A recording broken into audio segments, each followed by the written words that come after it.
কি মা এখন অফিসে যাবে আর আপনি কোথায় যাচ্ছেন? একটু একটু আপনার স্টাইলগুলো দেখান প্লিজ। হ্যাঁ, শাড়ি পরেছে, ব্যাগ নিয়েছে, দেখি স্যান্ডেল দেখাও। Hello viewers, welcome to my new blog. ব্লগের শুরুতেই দেখতে পাচ্ছেন সুরেলা সুন্দর মতো সেজেগুজে গেছে। এই যে দেখুন ওর মাথার ব্যান্ডটা, তারপর মিলিয়ে এসে টিপ পরেছে। আমি যখন অফিসে যাওয়ার জন্য বের হই বা যে কোনো কাজে আমি বের হই, আমি কিন্তু হালকা সাজগোজ সবসময় করি, হালকা টাচ আপ করে বের না হলে আমার ভালো লাগে না। তো আমার মেয়েও যে এমন হচ্ছে, এটা আমার কাছে খুবই আনন্দের এবং গর্বের।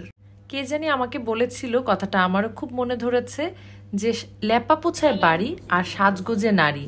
সুতরাং নারী মাত্রই তাকে সুন্দর থাকতে হবে, সাজগোজ করে থাকতে হবে।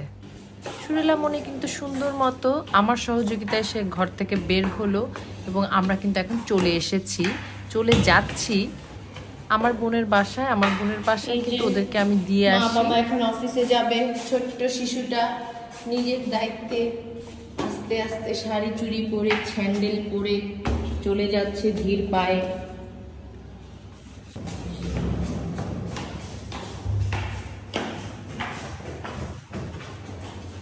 এই শিশুটা নিজের খাবার দাবারও বাটি ভরে নিয়েছে, কিন্তু উনি কলিং বেল দিতে পারে না, সেজন্য বলো আমি সুরেলা, দরজা খুলো।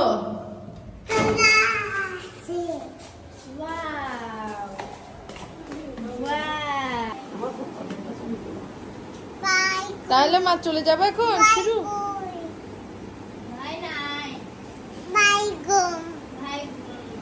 তুমি যাচ্ছ কোথায় সোনা? আমি ব্যাগ নিয়ে স্কুলে যাচ্ছ নাকি মা অফিসে যাচ্ছ?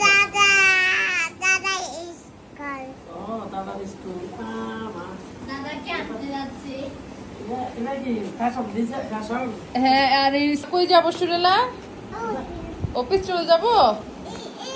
টাটা দাও। সুরে টাটা। লাল বাজারে গলির মোড়ে পান দোকানের খরিদ্দার। ব্যাস, আমিও বোনের কাছে মেয়েকে দিয়ে এসে, সোম তো স্কুলে গেছে, আমার যে গন্তব্যে আমি চলে যাচ্ছি।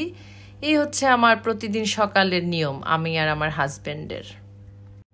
আর এই ভিডিওটা হচ্ছে রাতের ভিডিও। ওদেরকে ঘুমাতে বললে ওরা এইসবই করে, দুই ভাই বোনই দুষ্টামি শুরু করে দেয়।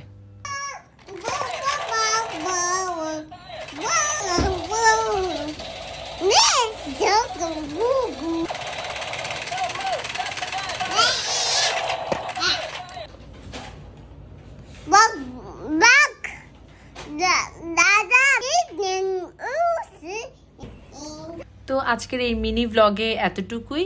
কেমন লাগলো আপনারা অবশ্যই জানাবেন। আপনাদের ভালোবাসার উৎসাহতেই কিন্তু এইসব ব্লগিং করা।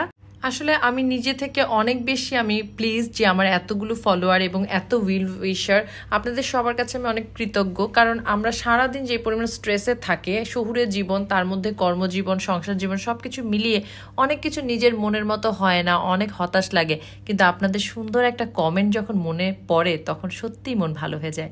অনেক ধন্যবাদ সবাইকে।